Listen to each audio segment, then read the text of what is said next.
നിന്റെ പേരിൽ ഞങ്ങൾ ചെയ്യും വേലകൾ തിരുനാമവും ധരിച്ചു ചെയ്യും ക്രിയകൾ നിന്റെ പേരിൽ ഞങ്ങൾ ചെയ്യും വേലകൾ തിരുനാമവും ധരിച്ചു ചെയ്യും ക്രിയകൾ കോവിൽ ഞങ്ങൾക്കല്ല മാനവനെ അങ്ങേ വാഴ്വിനായി മാത്രം തീരണം കോവിൽ ഞങ്ങൾക്കല്ല മാനവനെ അങ്ങേ വാഴ്വിനായി മാത്രം തീരണം അങ്ങേ മഹത്വത്തിനായി അങ്ങേ പുകഴ്ചയ്ക്കുമായി പ്രിയനേ തിരുനാമമുയർത്തിടട്ടെ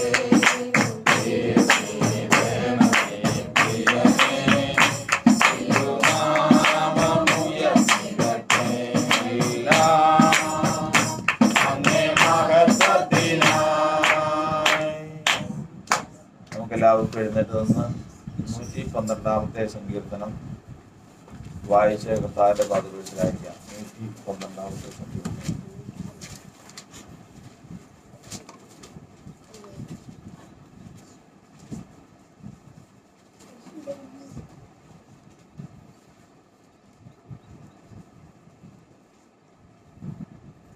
യഹോവയെ സ്തുതിപ്പീൻ. യഹോവയെ ഭയപ്പെട്ട് അവന്റെ കൽപ്പനകളിൽ ഏറ്റവും ഇഷ്ടപ്പെടുന്ന മനുഷ്യൻ ഭാഗ്യവാൻ.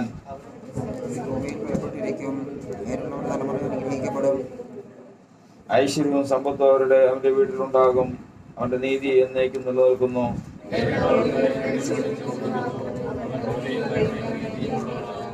കൃപ തോന്നി വായ്പ കൊടുക്കുന്നവൻ ശുഭമായിരിക്കും. വ്യവഹാരത്തിൽ അവൻ തന്റെ കാര്യം നേടും.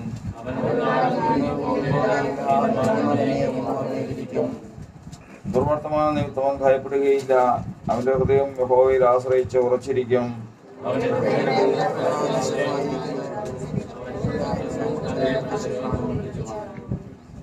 അവൻ വാരി ദരിദ്രന്മാർക്ക് കൊടുക്കുന്നു. അവന്റെ നീതി എന്നേക്കും നിലനിൽക്കുന്നു. അവന്റെ കോമ്പ് ബഹുമാനത്തോടെ ഉയർന്നിരിക്കും.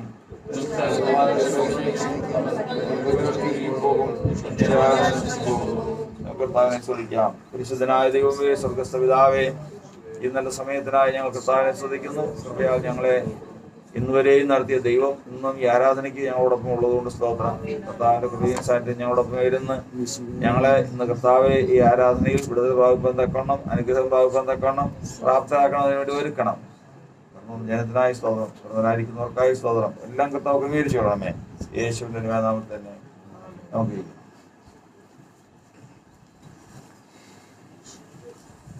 കർത്താവിന്റെ പരിശുദ്ധ നാമത്തിന് മഹത്വം ഉണ്ടാകുമാറാകട്ടെ. ഈ ആഴ്ചവട്ടത്തിന് 1-ാമത്തെ ദിവസം സമാരാധനയ്ക്കായി കടന്നു വന്നിരിക്കുന്ന ഏവർക്കും ക്രിസ്തുയേശുവിന്റെ ധന്യമായ നാമത്തിൽ സ്നേഹവന്ദനത്തെ അറിയിക്കുകയാണ്. കർത്താവിന്റെ ആത്മാവ് നമ്മെ ഈ വഴിയിലേക്ക് സത്യത്തിലും ആത്മാവിലും ആരാധിപ്പാൻ പ്രാപ്തരാക്കിയ ദൈവപ്രവൃത്തി, അതിൻ്റെ ഉദ്ദേശം എത്ര വലുത് എന്ന് നാം മനസ്സിലാക്കിക്കൊണ്ട് അതിനെ തന്നെ നാം ലക്ഷ്യം വെച്ചുകൊണ്ട് ദൈവസന്നിധിയിൽ നാം ആയിരിക്കേണ്ടത് ആവശ്യമാണ്. കാരണം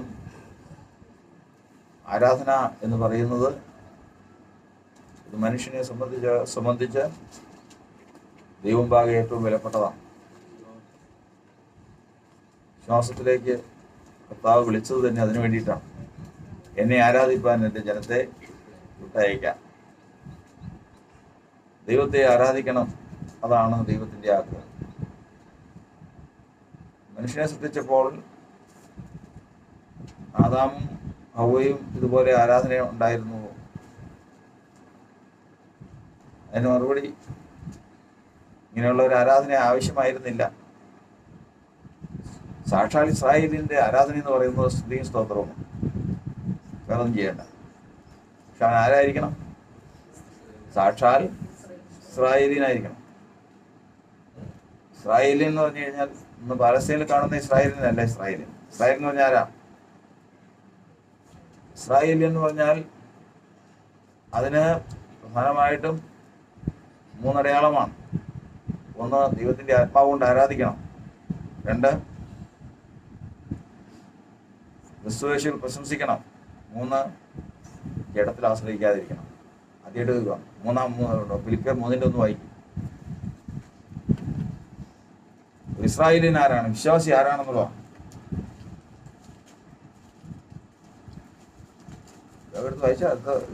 ഒടുവിൽ എന്റെ സഹോദരന്മാരെ, കർത്താവിൽ സന്തോഷിപ്പിൻ. അതേ കാര്യം നിങ്ങൾക്ക് പിന്നെയും എന്നതിൽ എനിക്ക് മടുപ്പില്ല. നിങ്ങൾക്ക് അത് ഉറപ്പും ആകുന്നു. നായ്ക്കളെ സൂക്ഷിപ്പിൻ, ആകാത്ത വേലക്കാരെ സൂക്ഷിപ്പിൻ, വിച്ഛേദനക്കാരെ സൂക്ഷിപ്പിൻ. നാമല്ലോ പരിച്ഛേദനക്കാർ. നാമാണ് യഥാർത്ഥത്തിൽ ആര്? പരിച്ഛേദന. 8-ാം നാളിൽ പരിച്ഛേദനയേറ്റവരാണ് അബ്രാഹാം സന്ധി എന്ന് പറയുന്നത്. അങ്ങനെയല്ല, നാമാണ് യഥാർത്ഥത്തിൽ പരിച്ഛേദനക്കാർ. ആ പരിച്ഛേദനക്കാർ ആരാന്നുള്ളതാണ് അടുത്ത് വായിച്ചു. ദൈവത്തിന്റെ ആത്മാവ് കൊണ്ട് ആരാധിക്കുക. ഒന്നാമത്തെ കാര്യമാണ് എന്തുകൊണ്ട് ആരാധിക്കണം? ദൈവത്തിന്റെ ആത്മാവ് കൊണ്ട് ആരാധിക്കണം. ചെണ്ടയുടെ സമൃദ്ധിയല്ല, ആരോഗ്യത്തിന്റെ സമൃദ്ധിയല്ല. പിന്നെ എന്ത് വേണം അതിന് ആധാരമായിട്ട്? ദൈവത്തിന്റെ ആത്മാവ്. ബാക്കിയുള്ള ശക്തി പോലെയല്ല ദൈവത്തിന്റെ ആത്മാവിന്റെ ശക്തി. വചനം പറയുന്നത് ശത്രു ശ്രദ്ധിച്ചുകൊണ്ട് നിൽക്കുക. ശത്രു ശ്രദ്ധിച്ചുകൊണ്ട് നിൽക്കുമ്പോഴേക്കും സങ്കീർത്തനക്കാരൻ പറയുകയാണ്, ഞാൻ വിളിച്ചപേക്ഷിക്കുകയിൽ തന്നെ എൻ്റെ ശത്രു പിന്തിരിയുന്നു. വിളിച്ചപേക്ഷിച്ചു. ഒരാൾ പ്രാർത്ഥിക്കാൻ തുടങ്ങി കുറേ നേരം പ്രാർത്ഥിച്ചു. പക്ഷേ ഉച്ച കഴിഞ്ഞപ്പോൾ അദ്ദേഹത്തിന് എൻ്റെ പ്രാർത്ഥന കർത്താവ് കേൾക്കുന്നുണ്ടോ? ഒരു ജഡത്തുനിന്നുള്ള പ്രാർത്ഥനയാണ്. സങ്കടം വന്നു, എൻ്റെ വിഷയങ്ങളെ ഓർത്ത് ഭാരം വന്നു, എൻ്റെ പാപത്തെ ഓർത്തു. എല്ലാം ഓർത്ത് കഴിഞ്ഞപ്പോഴേക്കും ഹൃദയത്തെ തട്ടി കർത്താവെന്ന് വിളിച്ചപേക്ഷിച്ചു. അതൊരു ശബ്ദമാണ്. അതുകൊണ്ടാണ് അതിന് പ്രാർത്ഥന വെറും പ്രാർത്ഥനയല്ല. പ്രാർത്ഥനയ്ക്ക് എന്തുണ്ട്? എൻ്റെ പ്രാർത്ഥനാ ശബ്ദം ശ്രദ്ധിച്ചിരിക്കുന്നു. പ്രാർത്ഥനയ്ക്ക് എന്തുണ്ട്? ശബ്ദം. ഈ ശബ്ദം കേൾക്കുമ്പോൾ അപ്പൊ തന്നെ ആരും തിരിയും. അല്ലെങ്കിൽ ഇടയ്ക്കൊക്കെ അവകാശം പറഞ്ഞ് ഇടയ്ക്ക് വന്നിരിക്കും. ആരാ? പിശാച് ഇടയ്ക്ക് ഇതിന്റെ രക്ഷയൊക്കെ നടക്കും. ഇതിലൊരുത്തൻ യേശുവേന്ന് ഏതിൽ വിളിക്കണം? ശബ്ദത്തിൽ, ആത്മാവിലും ആ ശബ്ദത്തിൽ വിളിക്കണം. ആ ശബ്ദത്തിൽ വിളിച്ചു കഴിഞ്ഞാൽ സാക്ഷാൽ ഇസ്രായേലിന്റെ ശബ്ദം വന്നാൽ പിന്നെ ആ ഭാഗത്ത് നിൽക്കില്ല. അഗ്നിജ്വാലയ്ക്കത്തുള്ള കണ്ണുള്ളവരുടെ മുമ്പിൽ ആര് നിൽക്കും? സ്വർഗത്തിലും ഭൂമിയിലും സകല അധികാരവും കൈവശമാക്കിയതിന് മുമ്പിൽ ആർക്ക് നിൽക്കാൻ പറ്റും? അതുകൊണ്ടാണ് വചനം പറയുന്നത്, മായയെ പെരുക്കുന്ന വാക്ക് പെരുക്കിയതുകൊണ്ട് എന്ത് പ്രയോജനം? ഹൃദയത്തിൽ തട്ടി പാപബോധത്തിൽ നിന്ന് ഈ ശബ്ദത്തോടു കൂടി ഒരു വാക്ക്, യേശുവേ എന്നൊരു വാക്ക് വിളിച്ചാൽ മതി, പ്രശ്നം തീർന്നു. അവന്റെ വിഷയം അതോടുകൂടി തീർന്നു. അതുകൊണ്ടാണ് വചനം പറയുന്നത്, ഇസ്രായേലിനാണെങ്കിൽ ഒന്നാമത്തെ അവന്റെ അടിസ്ഥാനമായിട്ടുള്ള യോഗ്യതയാണ് ദൈവത്തിന്റെ ആത്മാവ് കൊണ്ട് ആരാധിക്കണം. ദൈവത്തിന്റെ ആത്മാവ് കൊണ്ട് ആരാധിക്കണം. അതുകൊണ്ടാണ് വചനം പറയുന്നത്, ഇനി ദൈവത്തിന്റെ ആത്മാവ് കിട്ടാൻ എന്ത് വേണം? ദൈവത്തിന്റെ ആത്മാവിന് കാത്തിരിപ്പ് യോഗം നടത്തണം. പിന്നെ പല പല കാര്യങ്ങൾ നമ്മൾ കേട്ടിട്ടുണ്ട്. ആരാധിക്കണം, ശക്തിയോടെ ആരാധിക്കണം. ദൈവത്തിന്റെ ആത്മാവ് ഒരാളിലേക്ക് വരുവാൻ കർത്താവിന്റെ വചനം നമ്മെ പഠിപ്പിക്കുന്നത്, ഹൃദയം നുറുങ്ങിയവർക്ക് യഹോവ ഹൃദയം എന്ത് ചെയ്യണം? നുറുങ്ങണം. മനസ്സ് തകർന്നവരെ അവൻ നിരീക്ഷിക്കും. അപ്പൊ ആദ്യം എന്ത് ചെയ്യണം? ആദ്യമേ നമ്മൾ നുറുക്കണം. അത് കഴിഞ്ഞ് തകരണം, കുട്ടിപ്പോലെയാണ്. അപ്പോഴാണ് രക്ഷ വരുന്നത്. ഹൃദയം നുറുങ്ങിയവർക്ക് സമീപസ്ഥനാകുന്നു, മനസ്സ് തകർന്നവർ രക്ഷിക്കുന്നു. ഈ സമയത്ത് മനുഷ്യന് ലഭിക്കുന്നതാണ് ആത്മാവ്. അവൻ ഏത് വിഷയത്തിന്മേലായിരുന്നു ഇരിക്കുന്നത് എന്ന് വെച്ച് കഴിഞ്ഞാൽ ആ വിഷയത്തെ പരിഹരിക്കാനുള്ള ആത്മാവ് കിട്ടുന്ന അവിടെ നിന്നാണ്. അത് വേറൊരാൾ ചെയ്തുകൊണ്ട് കാര്യം. അവരവർക്ക് എൻ്റെ വിഷയവുമായി കർത്താവിൻ്റെ സന്നിധിയിലേക്ക് വരുമ്പോൾ എൻ്റെ ഹൃദയം നുറുങ്ങണം, എൻ്റെ മനസ്സ് തകരണം. അങ്ങനെ കർത്താവിൻ്റെ സന്നിധിയിലേക്ക് വിളിച്ചപേക്ഷിക്കുമ്പോൾ ഈ ആത്മാവ് എന്നിലേക്ക് വരും. ആ ആത്മാവിനാൽ ഞാൻ കർത്താവിന്റെ നാമത്തെ വിളിച്ചപേക്ഷിക്കും. ഞാൻ ഇസ്രായേലിനാണ്. രണ്ടാമത്തത് വായിച്ച് 3 യോഗ്യതകളാണ്. ഒന്നാമത്തത് ദൈവത്തിന്റെ ആത്മാവ് കൊണ്ട് ആരാധിക്കണം. ക്രിസ്തുയേശുവിൽ പ്രശംസിക്കുകയും കാണാം. പ്രശംസിക്കുന്നത് വിശ്വാസത്തിലേക്ക് വന്നു കഴിയുമ്പോഴത്തേക്ക് ഞാൻ അങ്ങനെയായിരുന്നു, ഞാൻ മോശമൊന്നും അല്ലായിരുന്നു, വരുന്നതിന് മുമ്പ് എനിക്ക് ജീവിക്കാനുള്ള വഴിയൊക്കെ ഉണ്ടായിരുന്നു, ഞാൻ അങ്ങനെയായിരുന്നു ഇങ്ങനെയായിരുന്നു. ഒരിക്കലും അങ്ങനെ ഒരു പ്രശംസ വന്നു പോയിട്ടുണ്ടെങ്കിൽ ഇതിലേക്ക് വരാനുള്ള ഒരു യോഗ്യത ഇവിടെ വരുന്നതിന് മുമ്പ് എനിക്കുണ്ടായിരുന്നു എന്ന് ആര് ചിന്തിച്ചാലും സംസാരിച്ചാലും ആ സമയത്ത് അവൻ ഈ സ്ഥാനത്ത് നിന്ന് പോയി. ഈ സ്ഥാനത്ത് നിന്ന് ഇസ്രായേലിൻ എന്നുള്ള സ്ഥാനത്ത് നിന്ന് പോയി. കാരണം കർത്താവ് നോക്കി വെച്ചതിന് ശേഷം അവൻ ബലവാന്മാരെ ലജ്ജിപ്പാൻ ബലഹീനമായി തിരഞ്ഞെടുത്തു, പിന്നെ ജ്ഞാനികളെ ലജ്ജിപ്പാൻ ഭോഷത്വമായി തിരഞ്ഞെടുത്തു, കുലീനരെ ലജ്ജിപ്പാൻ കുലഹീനവും നികൃഷ്ടവുമായി തിരഞ്ഞെടുത്തു. അപ്പോൾ നമ്മൾ ആരായിരുന്നു? ബലഹീനരായിരുന്നു, ഭോഷന്മാരായിരുന്നു, കുലഹീനരും നികൃഷ്ടരുമായിരുന്നു. എല്ലാവരും അങ്ങനെയാണോ? അങ്ങനെയൊന്നുമല്ല. പിന്നെ ആരെയാ? നീ നിന്റെ സ്വന്തം കാഴ്ചയ്ക്ക് ഇങ്ങനെയായിരിക്കണം, അല്ലാതെ വരുന്നവർ മുഴുവനും അങ്ങനെ ആകണമെന്നില്ല. കാരണം ഇന്ന് ലോകത്തിലേക്ക് നോക്കുമ്പോൾ ഏത് തലമുറയുണ്ട് സംശുദ്ധമായൊരു തലമുറ? ഏത് തലമുറയുണ്ട്? കർമ്മബന്ധം ആഴത്തിൽ കിടക്കാത്ത ഒരു തലമുറ ഏതാ ഉള്ളത്? ശ്രദ്ധിച്ച് നോക്കിയാൽ ഒരു ഇന്നും കുഷ്ഠരോഗമുള്ള കുടുംബമുണ്ട്, ഇന്നും കുഷ്ഠരോഗമുള്ള തലമുറയുണ്ട്, ഇന്നും ഭ്രാന്തുള്ള തലമുറയുണ്ട്. സംഗതി പുറത്തറിയില്ല, സമയം മുമ്പേ അറിയും. എവിടെയെങ്കിലും കുടുംബത്തിൽ നോക്കി കഴിഞ്ഞാൽ അവരുടെ എവിടെയെങ്കിലും നോക്കിയാൽ ഒരുത്തിന് ഭ്രാന്തുണ്ടാവും.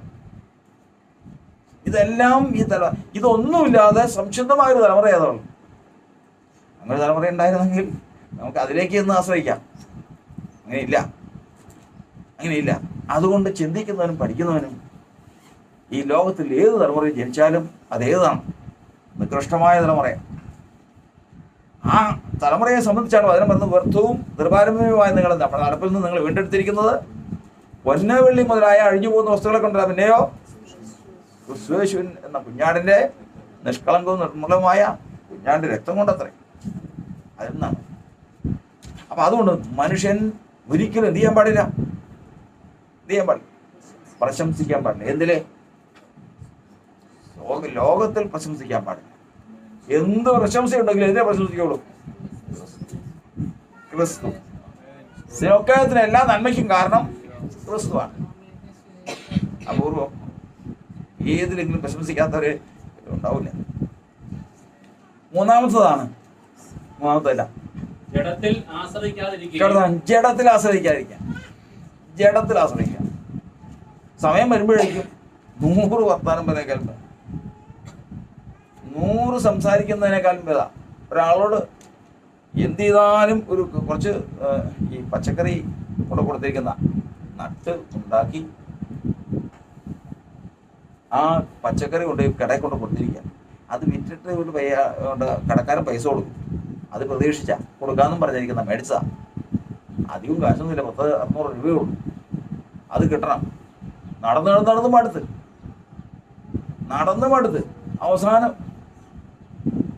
അവസാനം കയ്യിലുണ്ടായിരുന്ന തോർത്തെടുത്ത് തലയിട്ട് കെട്ടി. ആരാധന ഓർക്കണം, സത്യത്തിൽ ആരാധിക്കുന്ന വിശ്വാസിയാണ്. കയ്യിലുണ്ടായിരുന്ന തോർത്തപ്പോൾ എവിടെയാ? തലയില്ല. ഉടനെ തന്നെ കാശും കൊടുത്തു. എന്ത് പൈസയാ അത്രയും നടന്നു? ഈ സ്തോത്രം പറഞ്ഞ് നടന്നിട്ട് എന്തെങ്കിലും നടന്നു? ഏത് എളുപ്പം? ഇസ്രായേലിന് അത് ചെയ്യില്ല. അവന്റെ വഴി വേറെയാ. അതുകൊണ്ട് കർത്താവിന്റെ വചനം പറയുന്നത് ഒരു സാക്ഷാൽ ഇസ്രായേലിയൻ എവിടെ ആശ്രയിക്കില്ല? ജഡത്തിൽ ആശ്രയിക്കില്ല. കാരണം ഈ ജഡത്തെ കൊണ്ട് ഞാനൊരു കാര്യം നേടിക്കഴിഞ്ഞാൽ നിശ്ചയമായിട്ടും അതിന് കൂലി ഞാൻ കൊടുക്കേണ്ടി വരും, മറുപടി ഞാൻ കൊടുക്കേണ്ടി വരും. അതുകൊണ്ട് ജഡത്തിൽ ഒരിക്കലും ആശ്രയിക്കാൻ പാടില്ല. ജഡത്തിന്റെ സൗന്ദര്യം അത് വർദ്ധിപ്പിക്കാനും അതിൽ പോഷിപ്പിക്കാനും എന്തെല്ലാം കാര്യങ്ങളാണ് ചെയ്യുന്നത്. നമ്മുടെ ശരീരത്തില് നമുക്ക് 2 ഭാഗമാണ്. നമ്മുടെ ഉള്ളിൽ അകത്തൊരു മനുഷ്യനുണ്ട്, പുറത്തൊരു മനുഷ്യനുണ്ട്. വീണ്ടെടുപ്പ് കഴിഞ്ഞ ഏതാ? അകത്തെ മനുഷ്യന്റെ വീണ്ടെടുപ്പ് കഴിഞ്ഞിട്ടുള്ളൂ, ശരീരത്തിന്റെ വീണ്ടെടുപ്പ് കഴിഞ്ഞിട്ടില്ല. അതിപ്പോൾ ആരുടെ കസ്റ്റഡിയില്ല? ഈ ലോകത്തിന്റെ ദൈവത്തിന്റെ സ്വാധീനത്തിലാണ്. അതുകൊണ്ട് ഒരിക്കലും മോഹങ്ങൾ ജനിക്കുമാറ് ജഡത്തിനായി ചിന്തിക്കരുത്. ആത്മാവിനാൽ ജഡത്തിന്റെ പ്രവൃത്തികളെ മരിപ്പിക്കുന്നുവെങ്കിൽ നിങ്ങൾ ജീവിക്കും. ഒരിക്കലും ജഡത്തിന്റെ പ്രവൃത്തികൾക്കോ ജഡത്തിന്റെ ഇച്ഛയ്ക്കോ കീഴ്പ്പെട്ടു പോകുന്നത്. ഈ മൂന്നുമാണ് ആരുടെ? ഇസ്രായേലിന്റെ പദവി. ഏതൊക്കെയാണ്? ദൈവത്തിന്റെ ആത്മാവ് കൊണ്ട് ആരാധിക്കണം, ക്രിസ്തുവേശിൽ മാത്രം പ്രശംസിക്കണം, ജഡത്തിൽ ആശ്രയിക്കണം. ഇത്രയുണ്ടെങ്കിൽ പഴയ ഇന്ന് പാലസ്തീനിൽ കാണുന്ന ഇസ്രായേലിയര് ഇസ്രായേലിരുന്ന് അഭിമാനിക്കുമ്പോൾ സാക്ഷാൽ ഇസ്രായേലിയരായിട്ട് ദൈവത്തിന്റെ സഭ വളർന്നുകൊണ്ടിരിക്കുക. ഇവരുടെ ആരാധനയാണ് എങ്ങനെയുള്ള ആരാധനയായിരിക്കും? അവർക്ക് നമ്മൾ ചിന്തിച്ചു വന്നത് ഇതാണ്. ആദാമും ഹവ്വയും യാഗം കഴിക്കാറുണ്ടോ? ആദാമും ഹവ്വയും ഇതുപോലെ ആയിരുന്നു ആരാധന? ഇതുപോലെ ആവശ്യമായിരുന്നില്ല. എന്തുകൊണ്ട് ആവശ്യമില്ലാതിരുന്നു? സാക്ഷാൽ ഇസ്രായേലിയൻ സ്തുതിയും സ്തോത്രം പറയുമ്പോൾ എന്ത് സംഭവിക്കും? സാക്ഷാൽ ഇസ്രായേലിയൻ സ്തുതിയും സ്തോത്രം പറയുമ്പോൾ ഒരു ശത്രു എൻ്റെ നേരെ വരുക. ഒരു ശത്രു യഹോശാഫാത്തും അവൻ്റെ രാജ്യത്തിനെതിരെ ശത്രുക്കൾ വരിക. വന്നു കഴിഞ്ഞപ്പോഴേക്കും യഹോശാഫാത്ത് എന്ത് ചെയ്തു? തന്നോട് കൂടെ ഉള്ളവരെല്ലാം കൂടി ഉപവസിച്ച് പ്രാർത്ഥിച്ചു. ഉപവാസവും പ്രാർത്ഥനയും എടുത്ത് തങ്ങളെ തന്നെ കർത്താവിൽ താഴ്ത്തി. അത് കഴിഞ്ഞതിന് ശേഷം ഈ ശത്രു വരുമ്പോൾ ആ ശത്രുവിൻ്റെ മുമ്പിലേക്ക് ചെന്നതിന് ശേഷം പറഞ്ഞു, എന്താ പറഞ്ഞു? വാളും പരിചയം എൻ്റെ അടുത്ത് എന്താ പറഞ്ഞു? നല്ലവനല്ലോ അവരുടെ ദയ എന്നേക്കുമുള്ളതെന്ന് എല്ലാവരും കൂടെ കൂടി ശ്രദ്ധിച്ചു കഴിഞ്ഞപ്പോഴേക്കും ദൈവം അവരെ തോൽക്കുമാറായി. വയൽക്കൂടി എന്ത് വന്നു? ഈ തോൽപ്പിച്ച കർത്താവ് എവിടുന്ന് വന്നു? ഇവര് തോൽപ്പിച്ചതാരാ? മനുഷ്യരല്ല, പിന്നെ ദൈവമാണ് തോൽപ്പിച്ചത്. ആ ദൈവം എവിടുന്ന് വന്നു? സ്വർഗത്തിൽ നിന്ന് വന്നു പറഞ്ഞാൽ പോരാ. വചനം പറയുന്നത് ഇസ്രായേലിന്റെ സ്തുതികളിന്മേൽ ഉപവസിക്കുന്നവൻ. ആ ഇസ്രായേലിന്റെ സ്തുതികളിന്മേൽ ആരുണ്ടായിരുന്നു? സൈന്യങ്ങളുടെ ദൈവം ഉണ്ടായിരുന്നു. അതുകൊണ്ട് സാക്ഷാൽ ഇസ്രായേലിന് ജണ്ടയൊന്നും വേണ്ട. എന്ന് പറഞ്ഞാൽ ജണ്ട വേണ്ടെന്നല്ലേ, അതൊക്കെ ഏകാഗ്രതയ്ക്ക് ആവശ്യം തന്നെയാണ്. സാക്ഷാൽ ഇസ്രായേലിന് യാഗമൊന്നും വേണ്ട. അതാ കർത്താവ് 50 സങ്കീർത്തനത്തിൽ ചോദിക്കുന്നത്, 1000 ആട്ടുകൊറ്റലിൽ ഞാൻ പ്രസാദിക്കും. ഈ കാട്ടിലെ മൃഗങ്ങളൊക്കെ എനിക്കുള്ളതല്ലേ? നീ ഇതെന്തിനാ ഇത് ചെയ്യുന്നു? നീ ദൈവത്തിന് സ്തോത്രയാഗം അർപ്പിക്കാം. അത് മതി. പക്ഷെ സ്തോത്രം ആരുടേതായിരിക്കണം? ഇസ്രായേലിൻ്റെതായിരിക്കണം. എന്ന് പറഞ്ഞാൽ ആരൊക്കെ? ദൈവത്തിന്റെ ആത്മാവ് കൊണ്ട് ആരാധിക്കണം, ക്രിസ്തുവേശിൽ മാത്രം പ്രശംസിക്കണം, പിന്നെ ജഡത്തിൽ ആശ്രയിക്കരുത്. ഇവനാണ് ഇസ്രായേൽ. അങ്ങനെ ഒരു പദവിയിലേക്ക് ഒരു മനുഷ്യൻ വരുന്നുവെങ്കിൽ, അങ്ങനെ ഒരു സ്ഥാനത്ത് ഒരു മനുഷ്യൻ എത്തുന്നുവെങ്കിൽ അവന്റെ വിടുതലിന് വേറെ പുറത്തുനിന്ന് ആൾ വരണ്ട. അവന്റെ സ്തുതിയിൽ തന്നെ ആരുണ്ട്? ദൈവം. അതുകൊണ്ടാണ് കർത്താവിന്റെ വചനം പറയുന്നത്, ഒരാള് ദൈവത്തെ സ്തുതിക്കുക എന്ന് പറയുന്നത് ദൈവത്തിന് അങ്ങേറ്റം വിലപ്പെട്ടതാണ്. മരിച്ചവരും മൗനതയിൽ ഇറങ്ങിയവരാരും ദൈവത്തെ സ്തുതിക്കുക. മരിച്ചവർ മൗനതയിൽ ഇറങ്ങിയവർ എന്തുകൊണ്ടാണെന്നറിയാം? മരിക്കുന്നതിന് പല ഘട്ടങ്ങളുണ്ട്. മരിക്കുന്നതിന്റെ ഘട്ടങ്ങൾ എന്ന് പറഞ്ഞാൽ അതൊക്കെയാ. ഈ രണ്ടൊരു ചത്തും വേറൊറ്റും പോയത്. അപ്പൊ എത്ര പ്രാവശ്യം മരിച്ചു? ഒരു പ്രാവശ്യം ചത്തു, പിന്നെയും ചത്തു, പിന്നെ വേറെറ്റു പോയി. മൂന്നാമത്തതാണ് തീർത്ത മരണം. പിന്നെ അവന് വിശ്വാസത്തിലേക്ക് കിട്ടൂല. വേര് പറഞ്ഞു പോയ വൃക്ഷം എന്ന് പറഞ്ഞതാണ്. ഇത് ഒന്നാമത്തതാണ്, ഒന്നാമത്തെ മരണം. ഒന്നാമത്തെ മരണം എങ്ങനെയാണ്? ഹോശേഅ 12:1 ഒന്ന് വായിച്ചു.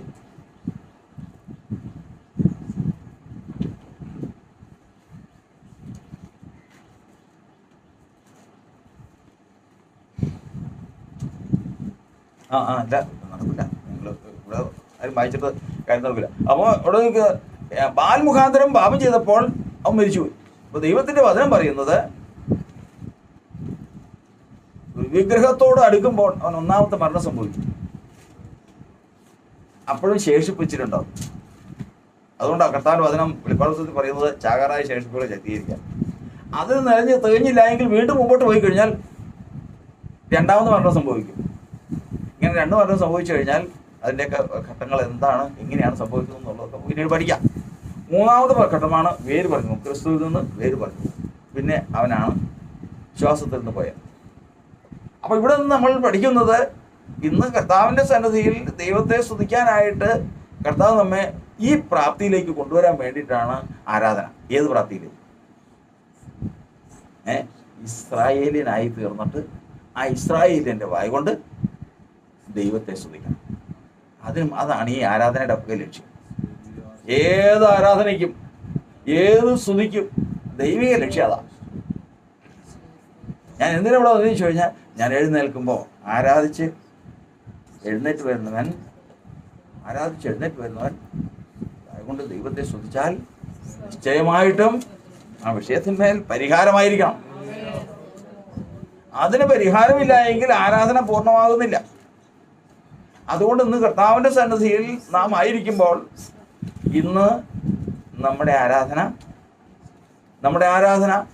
കർത്താവിൻ്റെ പ്രസാദകരമായ യാഗമായി ദൈവത്തിൻ്റെ ഹിതപ്രകാരം തീർന്ന് ദൈവത്തിൽ നിന്ന് നമുക്ക് വിടുതൽ പ്രാപിപ്പാൻ കർത്താവിൻ്റെ ആത്മാവ് നമ്മെ സഹായിക്കുമാറാകട്ടെ.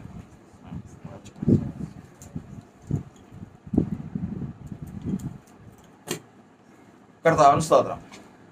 ദൈവത്തിൻ്റെ വചനം ഇന്ന് 112 സങ്കീർത്തനമാണ് നമ്മൾ വായിച്ചത്. 112 സങ്കീർത്തനത്തിൻ്റെ 1-ാം വാക്യം നമ്മൾ വായിക്കുമ്പോൾ യഹോവയെ സ്തുതിപ്പിൻ, യഹോവയെ ഭയപ്പെട്ട് അവന്റെ കൽപ്പനകളിൽ ഏറ്റവും ഇഷ്ടപ്പെടുന്ന മനുഷ്യൻ ഭാഗ്യവാൻ. യഹോവയെ ഭയപ്പെട്ട് ദൈവത്വ ഭയം. മനുഷ്യർക്ക് ഭയം പലതരത്തിലുണ്ട്. ഒന്ന്, രണ്ട് ധ്രുവങ്ങളാണ്. അതായത് ഒന്ന് ദൈവത്തെ ഭയപ്പെടുന്നവർ, ഒന്ന് മരണത്തെ ഭയപ്പെടുന്നവർ, മൂന്ന് മനുഷ്യനെ ഭയപ്പെടുന്നവർ. മനുഷ്യനെ ഭയപ്പെടുന്നവൻ മാനുഷ ഭയം ഒരു കണിയാകും. പിന്നെ മരണഭയം അടിമത്തമാകുന്നു. ദൈവഭയം ജീവനാകും. എൻ്റെ ആശയത്തിൽ നിന്ന് പറയുന്നതല്ല, വചനത്തിൽ ഉള്ളത് തന്നെയാണ്. മാനുഷ ഭയം ഒരു കണിയാകുന്നു. ചിലർക്ക് മനുഷ്യനെ ഭയമാണ്, ചിലർക്ക് മരണത്തെ ഭയമാണ്, ചിലർക്ക് ദൈവത്തെ ഭയമാണ്. മനുഷ്യനെ ഭയപ്പെടുന്നവർ എന്തായി തരും? കണിയാവും. അതവന് എന്തായി തരും? കണിയായി തരും. രണ്ടാമത്തത് മരണത്തെ ഭയപ്പെടുന്നവനോ മരണഭയത്തിന് അടിമയാണ്. ദൈവത്തെ ഭയപ്പെടുന്നതോ ജീവൻ. അപ്പം അതുകൊണ്ട് നമ്മൾ ലോകത്തിലായിരുന്നപ്പോൾ മരണഭയത്തിന് അടിമയായിരുന്നു. ആ മരണഭയത്തിൽ നിന്നാണ് കർത്താവ് നമ്മെ കൊണ്ടുവന്നെന്ന് ഇന്ന് ദൈവത്തെ ഭയപ്പെടാൻ പഠിപ്പിച്ചിരിക്കുന്നത്. അതുകൊണ്ടാണ് എബ്രായ ലേഖനം 2:14 ഭരിക്കുന്നത്, മക്കൾ ജഡരക്തങ്ങളോട് കൂടിയവരായതുകൊണ്ട് താനും അവരെ പോലെ ജഡരക്തങ്ങളോട് കൂടിയവനായി മരണത്തിൻ്റെ അധികാരിയായ പിശാചിനെ സ്വന്തം മരണത്താൽ നീക്കി ജീവപര്യന്തം മരണഭീതിയിൽ അടിമകളായിരുന്നവരെ ഒക്കെയും നമ്മൾ ഇതിനു മുമ്പ് ഏതിനടിമയായിരുന്നു? മരണഭയത്തിനടിമയായിരുന്നു. മരണഭയത്തിനടിമയായിരുന്നു. ആ മരണത്തെയാണ് കർത്താവ് നീക്കിയതിന് ശേഷം നമ്മെ എങ്ങോട്ട് കൊണ്ടുവന്നത്? ദൈവത്തെങ്കിലേക്ക് കൊണ്ടുവന്നത്. ഇന്ന് നമ്മൾ വേറെ ആരെയും ഭയപ്പെടുന്നില്ല, ഒറ്റയാളെ മാത്രമേ ഭയപ്പെടുന്നു. അതാരെയാ? ദൈവത്തെയാണ്. വേറെ ഒരാളെയും ഭയപ്പെടുന്നു. ദൈവത്തെ അല്ലാതെ വേറൊരാളെയും ഭയപ്പെടില്ല. മനുഷ്യനെ ഭയമില്ല, മരണത്തെ ഭയമില്ല. മനുഷ്യനെ ഭയമുണ്ടെങ്കിൽ ഏതെങ്കിലും തരത്തിൽ മനുഷ്യനെ ഒരു വിശ്വാസത്തിലേക്ക് വരുമ്പോഴത്തേക്കും അവന് ചില കടമ്പകളുണ്ട്. ഒന്ന്, വിശ്വസിക്കണം. രണ്ട്, അത് ഏറ്റു പറയണം.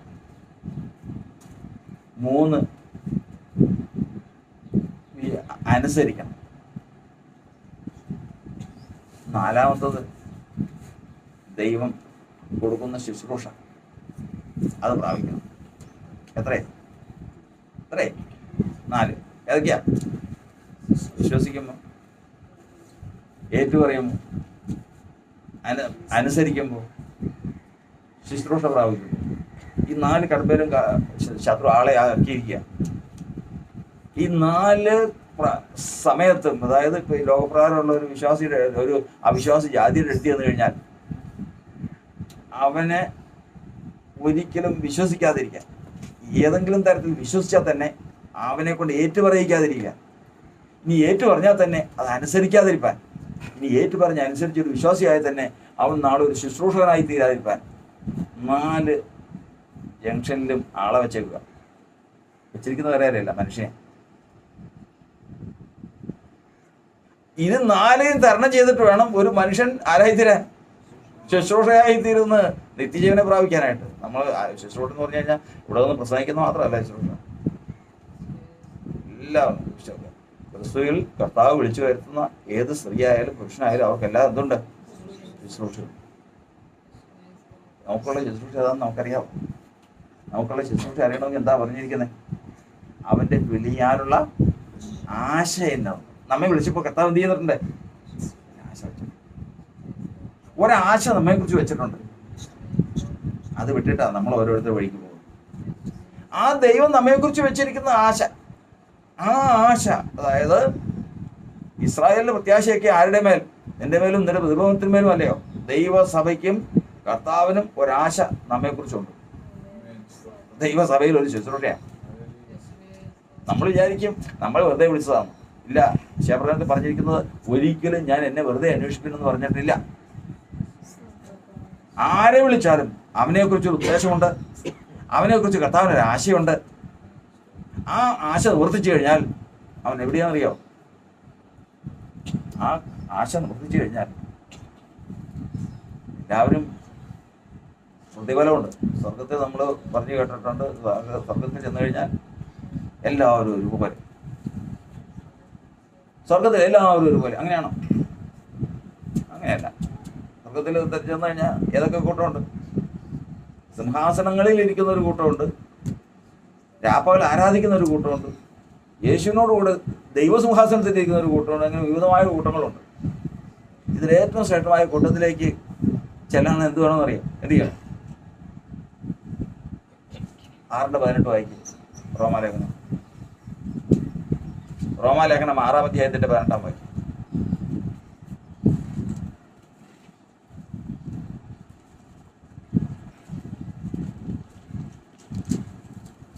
വേണ്ട, 20 മുതൽ വായിച്ചത്.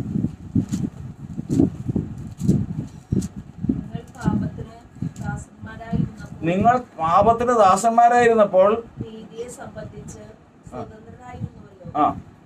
നിങ്ങൾക്ക് അന്ന് എന്തൊരു ഫലം ഉണ്ടായിരുന്നു. ഇപ്പോൾ നിങ്ങൾക്ക് ലജ്ജ തോന്നുന്നത് തന്നെ. അതിന്റെ അവസാനം മരണമല്ലോ. എന്നാൽ ഇപ്പോൾ പാപത്തിൽ നിന്ന് സ്വാതന്ത്ര്യം പ്രാപിച്ച് ദൈവത്തിന് ദാസന്മാരായിരിക്കുക ലഭിക്കുന്ന ഫലം വിശുദ്ധീകരണവും അതിന്റെ അന്തം നിത്യജീവനും ആകുന്നു. ഇതിനാൽ നിങ്ങൾക്ക് ലഭിക്കുന്ന ഫലം ഇവിടെ എത്താതിരിക്കാൻ. കർത്താവിന്റെ വചനം പറയുന്നത് കർത്താവിനോടൊപ്പം ഇരിക്കുന്ന ആരാ? കർത്താവിനോടൊപ്പം, യേശുവിനോടൊപ്പം ഇരിക്കുന്ന ആരാന്നാ യേശു പറഞ്ഞത്. ഒരു കാര്യം പറഞ്ഞിട്ടുണ്ട്, ഞാൻ ജയിക്കുന്നവന് എന്നോടുകൂടി ഇരിപ്പാൻ വരം നൽകും, ഞാനും ജയിച്ച് എൻ്റെ പിതാവിനോടുകൂടെ അവൻ്റെ സിംഹാസനത്തിൽ ഇരുന്നത് പോലെ എന്ന് വചനത്തിൽ എഴുതിയിട്ടുണ്ട്. അങ്ങനെ യേശുവിനോടുകൂടി ഇരിക്കാൻ യോഗ്യത കിട്ടുന്ന ആർക്കാണ്? വചനം പറയുന്നത് എന്നെ ശുശ്രൂഷിക്കുന്നവൻ ഞാൻ ഇരിക്കുന്നിടത്തിരിക്കും. അപ്പോൾ കർത്താവിനോടൊപ്പം ഇരിക്കുന്ന ആരാ? കർത്താവിനെ ശുശ്രൂഷിക്കുന്നു. ആ ശുശ്രൂഷയിലേക്ക് വരുന്നതിന് മുമ്പ് എത്ര പടിയുണ്ടെന്നാ പറഞ്ഞത്? ഈ 4 ജംഗ്ഷനിൽ ആളാക്കിയിട്ടുണ്ട്. ഏതൊക്കെ ജംഗ്ഷനില്ല? വിശ്വസിക്കുമ്പോൾ എന്ത് വരും? 5:46 വായിക്കും യോഹന്നാൻ.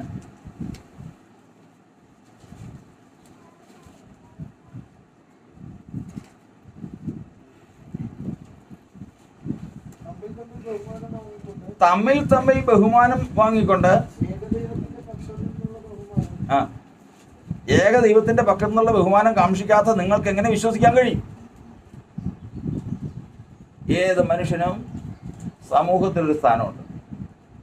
സമൂഹത്തിൽ ഏത് മനുഷ്യരെയും കാര്യം ചിന്തിക്കുമ്പോൾ അയ്യോ മോശം, ഞാനങ്ങനെ ചെയ്യാൻ പാടില്ല, ഞാനങ്ങനെ സംസാരിക്കാൻ പാടില്ല എന്ന് ചിന്തിക്കുമ്പോൾ ഞാൻ സമൂഹത്തിൽ ചിലരെ കണ്ടുകൊണ്ടാണ്.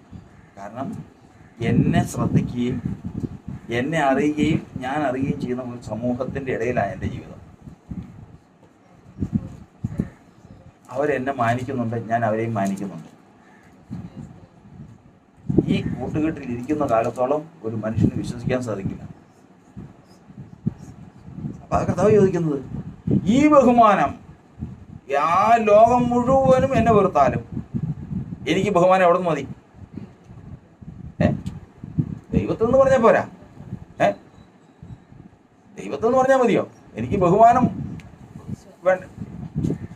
എവിടെ നിന്നാ വായിച്ചില്ലേ? അത് ഏകദൈവത്തിൽ നിന്ന്, ബഹുദൈവത്തിൽ നിന്നല്ല. പിന്നെ എവിടുന്നാ? ഏകദൈവത്തിൽ നിന്നുള്ള ബഹുമാനം കാക്ഷിക്കാത്ത നിങ്ങൾക്ക് വിശ്വസിക്കാൻ കഴിയും? വേറെ ആർക്കും വിശ്വസിക്കാൻ കഴിയില്ല. വിശ്വസിക്കണമോ? അല്ലാതെ ഈ വഴിക്ക് വരില്ല, വരാൻ പറ്റില്ല. ആരെല്ലാം എനിക്ക്, ലോകം മുഴുവൻ എനിക്കെതിരാവട്ടെ, ഇനി എൻ്റെ കുടുംബത്തിൽ എനിക്കെതിരാവട്ടെ, ഒരു പ്രാവശ്യമുള്ളൂ. ആ സമയത്ത് വിട്ട് കളഞ്ഞതിന് ശേഷം പിന്നീട് കഴിഞ്ഞാൽ കിട്ടില്ല. ആ സമയത്ത് മറ്റുള്ളവരുടെ വാക്കും കേട്ടുകൊണ്ട് ഇരുന്ന് കഴിഞ്ഞാൽ തെറ്റിപ്പോ. നമ്മൾ അവിടെ തിരുവല്ല എടുത്തൊരു വീട്ടിൽ അവർ 7 മക്കളെ പറ്റിയാണ്. 7 മക്കളും അപ്പനും അമ്മയും. അതിൽ രണ്ടാമത്തത് ഒരു പെൺകുട്ടിയാണ്. ആ പെൺകുട്ടിക്ക് ദൈവവിളി ഉണ്ടായി. കർത്താവ് അവളോട് സംസാരിക്കാൻ തുടങ്ങി, പ്രാർത്ഥിക്കാൻ തുടങ്ങി, ബൈബിൾ വായിക്കാൻ തുടങ്ങി. സമുദായക്കാരാണ്. എല്ലാവരും അറിഞ്ഞ് ഭയങ്കര പ്രശ്നങ്ങളായി. അവസാനം ഇവള് ആരാധനയ്ക്കൊന്നും പോയില്ലെങ്കിലും വീട്ടിലിരുന്ന് പ്രാർത്ഥനയൊക്കെ തുടങ്ങി. അവസാനം ദേഹോപദ്രവമായി. സഖി കെട്ട് കഴിഞ്ഞപ്പോഴത്തേക്കും ഒരു പെൺകുട്ടിയല്ലേ, എത്ര നാൾ പിടിച്ചു നിൽക്കാൻ പറ്റും? ഈ പെൺകുട്ടി അതൊക്കെ വിട്ട് മനഃപൂർവ്വം അങ്ങ് വിട്ട് കളഞ്ഞു. കാരണം വെച്ച് കഴിഞ്ഞാൽ വീട്ടിൽ കുടുംബത്തിൽ ശല്യം അത്ര ഭയങ്കര, അത്ര മാത്രം. കാരണം എല്ലാവരും പിണങ്ങി. തന്നെ ആങ്ങളമാരൊക്കെ എത്ര സ്നേഹിച്ചിരുന്നോ എല്ലാവരും പിണങ്ങി, എല്ലാവരും പോയി. സംഭവിച്ചതെന്നറിയോ? ചില നാളുകൾ കഴിഞ്ഞു, ഭവനത്തിൽ വ്യത്യാസം വന്നു. ഇളയ ആങ്ങള ഒരാള് ദൂര സ്ഥലത്ത് പോയി മാനസാന്തരപ്പെട്ടു വന്നു. അത് കണ്ട് വേറെ എല്ലാവരും രക്ഷപ്പെട്ടു. ക്രമേണ അപ്പനും അമ്മയും വന്നു. സഹോദരങ്ങളെല്ലാം വന്നു. 7 മക്കളും അപ്പനും അമ്മയും എന്നുള്ള സ്ഥാനത്ത് 6 മക്കളും അപ്പനും അമ്മയും വിശ്വാസികൾ വന്നു. ഈ ഒരുത്തി മാത്രം പിന്നെ വെളിച്ചം കണ്ടത്.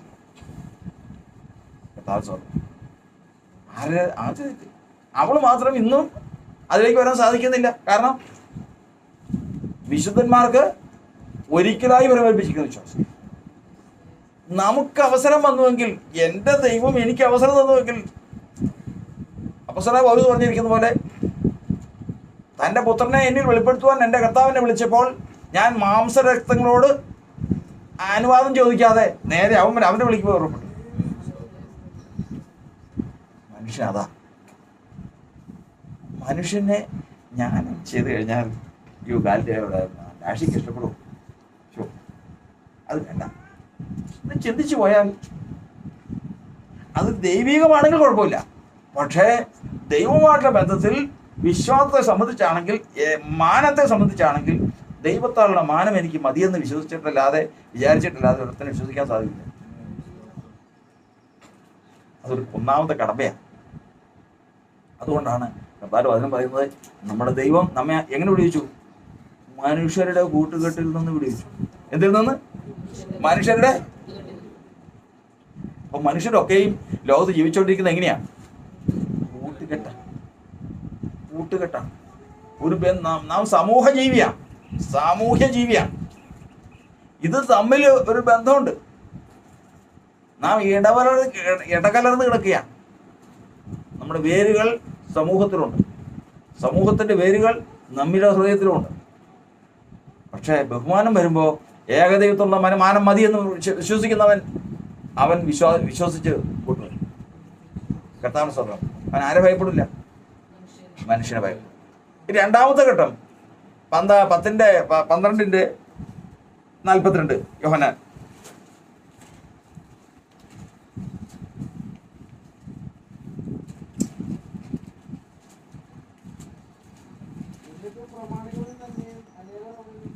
അനേകർ കർത്താവിൽ വിശ്വസിച്ചു. പള്ളി ഭ്രഷ്ടരാകാതിരിക്കാൻ പരീശന്മാർ നിമിത്തം ഏറ്റു പറഞ്ഞില്ല. കർത്താവിന് സ്വന്തം പരീശന്മാർ നിമിത്തം ഏറ്റു പറഞ്ഞു. അപ്പൊ അവര് രണ്ടാമത്തെ കടമ്പ ഏത് കടമ്പ? ഒന്ന് വിശ്വസിച്ചതിപ്പോ രണ്ടാമത് ഏറ്റു പറയാൻ നേരം പറയാൻ പറ്റില്ല. കാരണം പറഞ്ഞു കഴിഞ്ഞാൽ ഒരു മനുഷ്യന്റെ വിടുതലിനുള്ള നീതിയാണ് ഉള്ള ഘട്ടങ്ങളാണ്. ഒന്ന് നീതി, ഒന്ന് രക്ഷ, ഒന്ന് ക്രിസ്തുവിനെ പ്രാപിക്കുക, നാലാമത്തത് ലോകത്തെ ജയിക്കുക. അങ്ങനെ ചില ഘട്ടങ്ങളാണ്. ഇതിൽ ഒന്നാമത്തതാണ് ഹൃദയം കൊണ്ട് നീതിക്കായി വിശ്വസിക്കുകയും വായുകൊണ്ട് അത് പറയും. ഇടയ്ക്കൊരു വർഷം പറയും. വായുകൊണ്ട് ഏറ്റു പറയണമെന്നല്ല, അതിൻ്റെ ഒരു ഇടയ്ക്കൊരു വാക്യമുണ്ട് പ്രധാനപ്പെട്ടത്, അത് പറയണം. ഹൃദയം കൊണ്ട് രക്ഷയ്ക്കായി ഏറ്റു പറയണം. ഹൃദയം കൊണ്ട് എന്തിനായിട്ട്? രക്ഷയ്ക്കായിട്ട്. അപ്പം അവൻ വിശ്വസിച്ചു എന്നുള്ളത് ശരി തന്നെയാ. വായു കൊണ്ട് രക്ഷയ്ക്കായി തീരാതെ വണ്ണം അവനെ ആളെ ഏർപ്പാട് ചെയ്തിട്ടുണ്ട്. അവർ ഭയപ്പെട്ടു. ആരെ ഭയപ്പെട്ടു? എന്താ കാരണം? പള്ളിയിൽ നിന്ന് പുറത്താക്കും. വായു കൊണ്ട് ഏറ്റു പറഞ്ഞു കഴിഞ്ഞാൽ പള്ളിയിൽ നിന്ന് പുറത്താക്കി കളയും. അത് വരാതിരിപ്പാൻ വെച്ചിരിക്കുന്ന കടമ്പയാണ്. ഇനി മൂന്നാമത്തത് കർത്താവിന്. അതാണ് ദൈവത്തിന്റെ വചനം പറയുന്നത്. 119 സങ്കീർത്തനം 115 വാക്യം.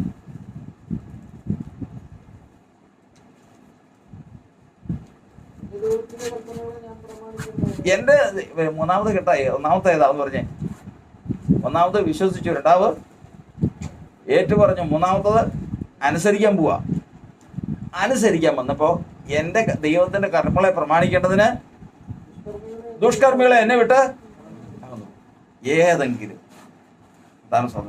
ഒരാള് എൻ്റെ അടുത്ത് കുറച്ച് നാളുമ്പ് പറഞ്ഞതാ, എൻ്റെ വീട്ടിൽ ഇന്ന് വരെ ആ മനുഷ്യൻ കയറിയിട്ടില്ല. ഞങ്ങളുടെ ഒരു ബന്ധുവാണ്. എൻ്റെ വീട്ടിൽ ഇന്ന് വരെ ആ മനുഷ്യൻ വന്നിട്ടില്ല. ഞങ്ങളുടെ കാര്യം സ്വന്തം ഒരു ബന്ധുവാണെങ്കിൽ ഞങ്ങൾ തമ്മിൽ അത്ര സുഖമൊന്നുമല്ല. ഞാൻ സ്നാനപ്പെടുന്നതിൻ്റെ തലേദിവസം വന്നു ഉപദേശിക്കാൻ ഇന്നുവരെയും വരാത്ത ഒരാൾ തലേദിവസം സ്നാനപ്പെടുന്നതിൻ്റെ തലേദിവസം വന്നു. എന്തിനു വേണ്ടിയിട്ടാണ്? ഈ സ്നാനത്തിൽ നിന്ന് പിന്തിരിപ്പിക്കാൻ. അവൻ ആരാ? ഇപ്പൊ പറഞ്ഞില്ലേ, നമ്മൾ കൽപ്പന അനുസരിക്കാൻ വരുമ്പോഴേക്കും ആര് വരും? ഒരു ദുഷ്കർമ്മി വരും. ഒരു ദുഷ്കർമ്മി ആ സമയത്തുണ്ടാകും. അതുകൊണ്ട് കർത്താവിന്റെ വചനം പറയുന്നത്, ദൈവത്തിന്റെ വചനം അനുസരിക്കാനായിട്ട് വരുന്നുവോ അപ്പോൾ ഓർത്തുകൊള്ളണം, ഞാൻ അനുസരിക്കാൻ പോവാ. ഇതാരും വന്നില്ല ഇതുവരെ. വരുന്നവനെ നോക്കിക്കൊള്ളണം. വരുന്ന നോക്കണം. ശൗല് പറ്റിയതാ. എന്താ ശൗല് പറ്റിയത്? ശൗല് വചനം അനുസരിക്കാൻ തയ്യാറായിട്ട് പോയതാ. അവനോട് എല്ലാവരും കൂടെ പറഞ്ഞ്, കുറെ പേര് കൂടി പറഞ്ഞ്, ഈ സമയത്ത് എല്ലാത്തിനെയും നശിപ്പിച്ച് കളയണ്ട, ഇതിനകത്ത് ശ്രേഷ്ഠമായവയെ കർത്താവിന് യാഗം കഴിക്കാം, അതിനുവേണ്ടി വേർതിരിക്കാം. ആ വാക്ക് കേട്ട് എന്ത് സംഭവിച്ചു? അവന്റെ രാജ്യത്വം പോയി, കൃപ പോയി, അവൻ ദൈവത്തിന് നടന്നു പോയി.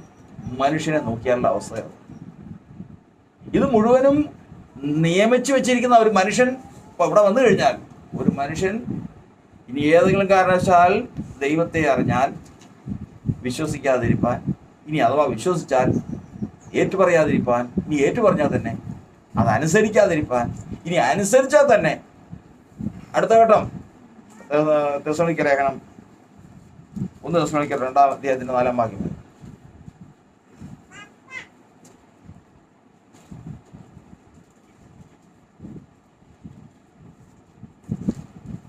ഞങ്ങളെ സുവിശേഷം പരമേൽപ്പിക്കേണ്ടതിന് ഞങ്ങൾ ദൈവത്തിനും കൊള്ളാവുന്നവരായി തെളിഞ്ഞതുപോലെ ഞങ്ങൾ മനുഷ്യരെ അല്ല, ഞങ്ങളുടെ ഹൃദയം ശോധന ചെയ്യുന്ന ദൈവത്തെ അത്രേ പ്രസാദിപ്പിച്ചുകൊണ്ട്. ലോകത്തിൽ ആരെങ്കിലും മനുഷ്യനെ പ്രസാദിപ്പിക്കും, അതിനാണ് ഉദ്ദേശമെങ്കിൽ ഇത് കൊടുക്കില്ല കർത്താവ്.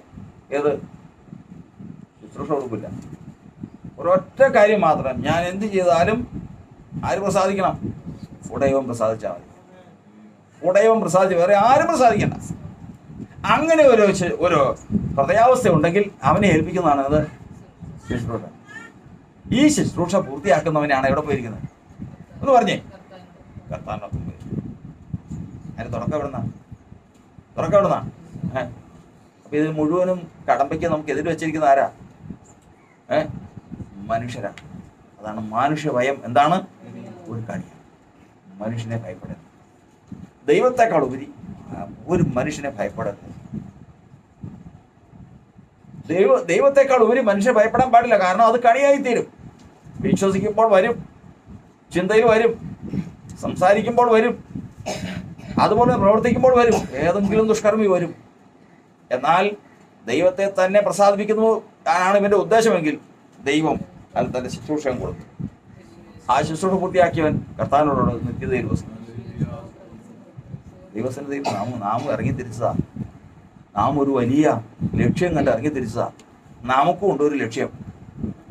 നമുക്ക് കർത്താവ് തന്നിരിക്കുന്ന ആ ലക്ഷ്യത്തിൽ എത്തുവാൻ ഇതാ ലോകത്തെ ഗണ്യമാക്കിയാൽ ലോകത്തു നിന്നുള്ള മാനം, ലോകത്തിന്റെ അംഗീകാരം, ഈ ലോകത്തിന്റെ വാക്കുകൾ, ഈ ലോകത്തിന്റെ പ്രസാദം, ഇതൊന്നും നാം പ്രതീക്ഷിക്കുന്നുവെങ്കിൽ, ഇതിലേതെങ്കിലും നമ്മുടെ ജീവിതത്തിൽ വലുതായി നാം കാണുന്നുവെങ്കിൽ ഒരിക്കലും നാം ആ സ്ഥാനത്തെത്തുകയില്ല. എന്നാൽ പ്രാരംഭമായിട്ട് നമ്മുടെ ജീവിതത്തിൽ ഇങ്ങനെ പോകുമ്പോൾ തടസ്സങ്ങളൊക്കെ ഉണ്ടാകുമെങ്കിലും ക്രമേണ ദൈവം ഈ തടസ്സങ്ങളൊക്കെ നീക്കി ദൈവം തൻ്റെ വിശ്വസ്തന്മാരെ എത്തിക്കേണ്ട സ്ഥാനത്തെത്തി. രണ്ടാമത്തതാണ് മരണഭയം. ഈ മരണഭയം നീയാണ് കർത്താവ് നമ്മെ ദൈവഭയത്തിൽ എത്തിച്ചത്. ദൈവത്തെ ഭയപ്പെടുന്ന ഒരുവന് പിന്നെ മരണത്തെ ഭയപ്പെടേണ്ട കാര്യമില്ല. ദൈവത്തെ ഭയപ്പെടുന്ന മരണത്തെ ഭയപ്പെടേണ്ട കാര്യമില്ല. ദൈവത്തെ ഭയപ്പെടണമെങ്കിൽ ഏശാവ് എന്തിനു ഭയപ്പെട്ടു? ഈ ജ്യേഷ്ഠാവകാശം എനിക്ക് എന്തിന്? ഞാൻ മരിക്കേണ്ടി വരുമല്ലോ. അപ്പൊ ആരെ ഭയപ്പെടുന്നേ? മരണഭയം. അവകാശി ഏതിനെ ഭയപ്പെടൂ? അവകാശി ദൈവത്തെ മാത്രമേ ഭയപ്പെടൂ. ഏകസത്തെ ദൈവത്തെ അല്ലാതെ വേറെ ആരെയും അവകാശി ഭയപ്പെടില്ല. ഏതവകാശി? സ്വർഗീയ അവകാശി. മനുഷ്യരങ്ങനെ പലതും പറയും. പല കാര്യങ്ങളും എൻ്റെ ജീവിതത്തിൽ വരും. ഇതെന്താ, എൻ്റെ മുമ്പിൽ ഭക്ഷണമില്ലാതെ ഞാൻ മരിക്കാൻ പോവാ. പക്ഷേ ഞാൻ ദൈവത്തെ ഭയപ്പെടുന്ന എനിക്ക് അവൻ കരുതുവാൻ ശക്തനാണ്. എനിക്ക് വേണ്ടതെന്തോ അവൻ അത് കരുതുവാൻ ശക്തനാണ്. കർത്താവിന്റെ സഹോദരൻ, ദൈവത്തിന്റെ വചനം പറയുന്നത് ഇങ്ങനെ ദൈവത്തെ ഭയപ്പെട്ട് അവന്റെ കൽപ്പനകളിൽ ഏറ്റവും ഇഷ്ടപ്പെടുന്ന മനുഷ്യൻ അവൻ ഭാഗ്യവാനാണ്. വെറും വെള്ളിയല്ല എന്നെ വാങ്ങുവാൻ, വെറും വെള്ളിയല്ല എന്നെ വാങ്ങുവാൻ, പൊൻവീര്യമോ അല്ല മറുവിലയ, പൊൻവീര്യമോ അല്ല മറുവിലയ, എൻ പേർക്കു യാഗമായി തീർന്നവൻ, എൻ പേർക്കു യാഗമായി തീർന്നവനാം ദൈവ കുഞ്ഞാട്ടിൻ വിലയേറിന്റെ കർത്താലെന്നെ വീണ്ടതിന, ദൈവ കുഞ്ഞാട്ടിൻ വിലയേറിന്റെ കർത്താലെന്നെ വീണ്ടതിന, അതിദുഃഖിതനായി കോവിൽ തീർന്നു, അതിദുഃഖിതനായി കോവിൽ തീർന്നു, വൻപീഡ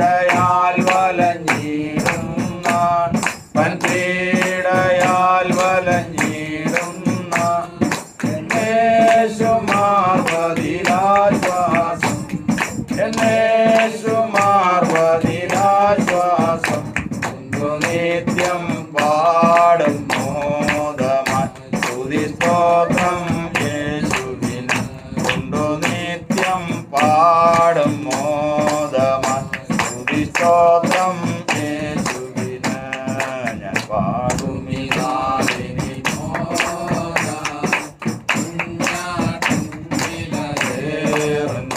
കർത്താവെന്നെ വീണ്ടതിന ദൈവ കുഞ്ഞാട്ടിൻ വിലയേറിന്റെ കർത്താവെന്നെ വീണ്ടതിന. ദൈവത്തെ ഭയപ്പെട്ടു അവന്റെ കൽപ്പനകളിൽ ഏറ്റവും ഇഷ്ടപ്പെടുന്ന മനുഷ്യൻ ഭാഗ്യവാനാണ്. ലോകത്തിൽ കർത്താവിനോട് അടുക്കുവാൻ തടസ്സമായി നിൽക്കുന്ന രണ്ട് ഭയങ്ങളാണ്. ഒന്ന് മനുഷ്യഭയം, രണ്ടാമത് മരണഭയം. എന്നാൽ അതൊക്കെയും വിട്ടാണ് കർത്താവ് നമ്മെ ഇന്ന് ദൈവസഭയിലേക്ക് ചേർത്തിരിക്കുന്നത്. അതുകൊണ്ട് ഏകസത്യ ദൈവത്തെ അല്ലാതെ മറ്റൊന്നിനെയും ദൈവത്തെക്കാൾ കൂടുതൽ മാനിക്കുകയോ ദൈവത്തെക്കാൾ കൂടുതൽ ഭയപ്പെടുകയോ ചെയ്യാതെ കർത്താവിനെ തന്നെ ഭയപ്പെട്ട് കർത്താവിനെ തന്നെ വിളിച്ചപേക്ഷിച്ച് കർത്താവിൻ്റെ വചനത്തിൽ തന്നെ ഏറ്റവും ശ്രദ്ധ വയ്ക്കുന്നുവെങ്കിൽ നിശ്ചയമായിട്ടും കർത്താവ് നമുക്ക് വാഗ്ദത്തം ചെയ്തിരിക്കുന്ന പോലെ നാം ഭാഗ്യവാന്മാരായിരിക്കും. ആ ഭാഗ്യവതിയിലേക്ക് പ്രവേശിപ്പാൻ കർത്താവിൻ്റെ ആത്മാവ് നമ്മെ സഹായിക്കണമെന്ന പ്രാർത്ഥനയോടെ കർത്താവിലായിരിക്കാം.